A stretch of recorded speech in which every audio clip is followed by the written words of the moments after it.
It's just a responsibility I have. So it clicked. Do you feel like that this far into your career now, do you feel like that you have that responsibility within your position group and within this team? Absolutely. I take a lot of responsibility for things that go on the defense. I don't really like to blame the D-line, blame the linebackers. If anything, I'll put it all on myself because that's just the standard I hold myself to. How is the way that you watch a football game while you're playing evolved over the years? Just like the way that you see the field when you're out there. Things happen really slow, in my opinion. Just, over time, things slow down. So when I'm seeing it, it's like, there it is, and I'm able to go. And that's why I play so fast, because I know what's coming, and once I see it, I go. There's no hesitation.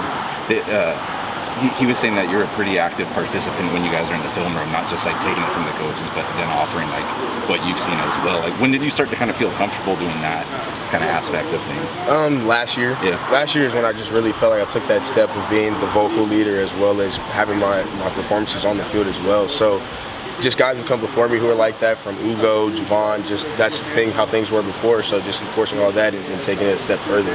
Do you ever consume football just as a fan? Absolutely. Or are you always watching it and trying to learn? A little bit of both. I mean, it's interesting, but of course on Sundays, I'm always active. I love watching just football, and I see it from a different perspective, so I'm automatically always learning, but I enjoy it so much. Just like last night, Lamar Jackson, how can you not enjoy that? I'm a defensive guy, but it was special, so definitely see it from a fan perspective as well.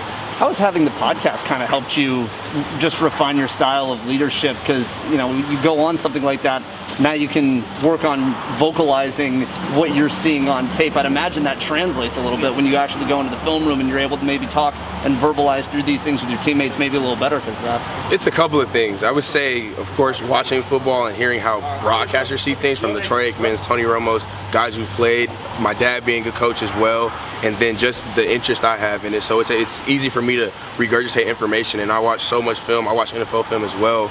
I'll watch whatever the one-on-one matchups from week 5 or whatever it is, probably today, and just seeing different things, because you can always learn, you can always get better, and I understand concepts, coverages, and leverages, and different techniques, so I'm able to put that throughout the team, because you play different receivers, different teams do different things, so you got to switch it up. You can't always do the same thing from a technical standpoint or, of course, a schematic standpoint. So that's how it all ties in. And just with the podcast, I'm able to do it in the perspective of something I want to do in the future. So having that all tied together just makes it even better for me on the field. Have you seen Michael and DJ respond in particular from, so you were there before, your own self, but just those guys respond after some tough moments at the end of Stanford? They've done a great job of it. I think that, we've moved on, and we had that bye week, and now it's just you ball it up, you throw it away. We know what happened, and we don't want to let it happen again. So taking that and using it as fuel, the bright fuel, you don't want to use it as a negative, but in a positive way, and carrying it over. So I'm excited to see how the performance is coming. You hear about the difference that Damon David brings by being back on the field, and it's obvious, especially when you look at the depth chart and stuff, what that allows for you guys. But for fans who just haven't seen him yet, because the true freshman hasn't played, what is he going to bring to the field, and what does he offer you guys by being there? He plays fast and he plays physical. That's the best I can put it. There's no other way to say it. He plays fast and he plays physical. So he gets out there, he's definitely going to make something shake. What's the difference between just playing off a loss straight into the next week and going into a bye week off that? You get to correct some things. People get their bodies back. We've had a lot of guys dinged up, and we've had some injuries, of course. So going back, kind of reevaluating what we've done over the course of the past, 5 weeks, and then seeing how we can correct it in that bye week, and then coming into the next week, your body's healthy. We had a little bit of time to get it back and everything, so you're just back to that 1-0 process, and it really means something because it's like the second part of the season is here. So it's like you got to reset, regroup. We got to get back to the basics, back to what we've done well, correct what we've done wrong, and I think that'll help us game by game and taking one game at a time. You can't look further. You can't care about rankings. You can't care about the playoffs. All the other stuff, you got to focus on the task at hand. I know you never want to lose a game, but in a sense, did this bye week almost come at an optimal time, knowing how many guys needed to get their bodies back in a little bit right, and just kind of being right smack in the middle of the halfway point of the year? I would say so. Of course, I think it was helpful, and you got time to evaluate yourself and what you feel like you can do better, and just getting your body back is huge, especially in as long of a season as we want to play. You definitely want to try to stay as fresh as possible, so it definitely does help after a loss a little bit. What was your self-evaluation? For me, I was a little hard on myself after the Stanford game. I felt like I didn't make enough plays, and that's just, like I said, me being the general, I take a lot of responsibility. So we didn't get off the field on some third downs. I had a missed tackle or two. Some plays I could have made on the ball better or kept my leverage. So things like that. I mean, but for the most part, I want to be consistent. It's all about consistency in this football. You know, that's how people get fired. You just get inconsistent, and all of a sudden you get cut. So taking that demeanor and carrying it over for the next however many games you play, and just always resetting back to zero. That's my motto, reset back to zero after every play, because good or bad, it can't help the next play. So. If you're the general in the room, you got a lieutenant or a second in command behind you? No, I guess I do have. Coach Yates is over me, so that's it. But other than that, no, I wouldn't say it. But we all work together. I wouldn't just take all the credit for it. We do a good job together of everybody understanding what's going on, and everybody knows their role and their job. So I think that helps me as well. What's the most impressive thing you've seen Justin Herbert do with the football? So my freshman year, because I knew who Herb was, but I didn't know how good he was until I was really practicing against him. And I don't remember what they ran, and he checked to the boundary, came back all the way to the field, other hash, 15-yard come, 17 back to 15, I believe, something.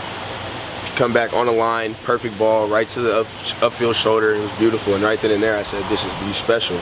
So seeing what he's doing now is not a surprise at all. And just having Keenan Allen, having Mike Williams, and just being comfortable and being Herb, I think he's done a great job. So you guys were talking on your podcast a week ago, saying that he might be top 2.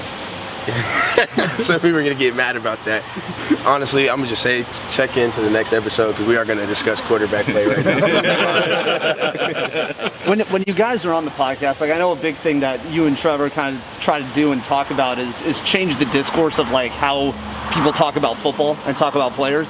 And Justin's one of those guys where there were all of these discussions about leadership and whether or not he had that capability going into the NFL, and some guys that played with him were like, you don't know what you're talking about because you're not in the room.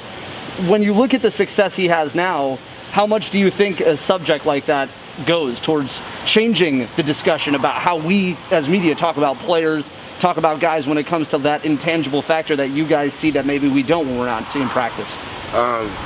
Just in football, sometimes it's not always the player. Certain things are set up in football to where they're going to be successful just because of the system. So looking at it, analytics is good and everything, they're good, but you can't always look at analytics to be the defining factor of if somebody's playing bad or good. I mean, you can I'm not going to get into all that. All I'm going to say is it's sometimes about the film where you just watch the game and it's who is making plays. We always talk about analytics, stats, of course, but who is making plays? And sometimes those plays happen without it being visible just from watching it on TV. But someone like Herb, sometimes it's the poise of him. He's being poised in the pocket, making good decisions, and that's why recently he's been doing so well, because he's making good decisions. He's Herb. He's just Herb. So who's that guy on this year's defense that the stats don't show it? Brandon Dorless. Brandon Dorless is a monster up front, and like I said, you don't always just see it because he didn't make the sack or he didn't have the TFL, but he may have made the ball bounce or the quarterback scramble. The Ohio State interception, perfect example. Nobody said anything. That's why I gave him credit, because he was the one who kind of forced that pressure. Him and Braden Swinson. It was them two that were really up front. Brandon Buckner. So not every time you see those things. And a perfect example is Aaron Donald. Aaron Donald may not get to play all the time, but Aaron Donald had 3 people on him. So now he has all these one-on-ones for guys. If I was an edge rusher, I would love to play with Aaron Donald, because you're going to get a one-on-one. So many times you have to win your one-on-one, you're right to the quarterback. So that's literally the perfect example for it. With that said, it's obvious that given what you said. How different do you think things are going to be for you guys as a defense, where front seven-wise, particularly in the second half once KT gets back, you're going to be about as fully healthy outside of the weak side backer spot as you've been since the start of the season? I guess we gotta wait till the second half. No, I think that we'll be fine in the first half, because we have so many edge rushers that are really good, from Brandon Buckner, Swinson's back.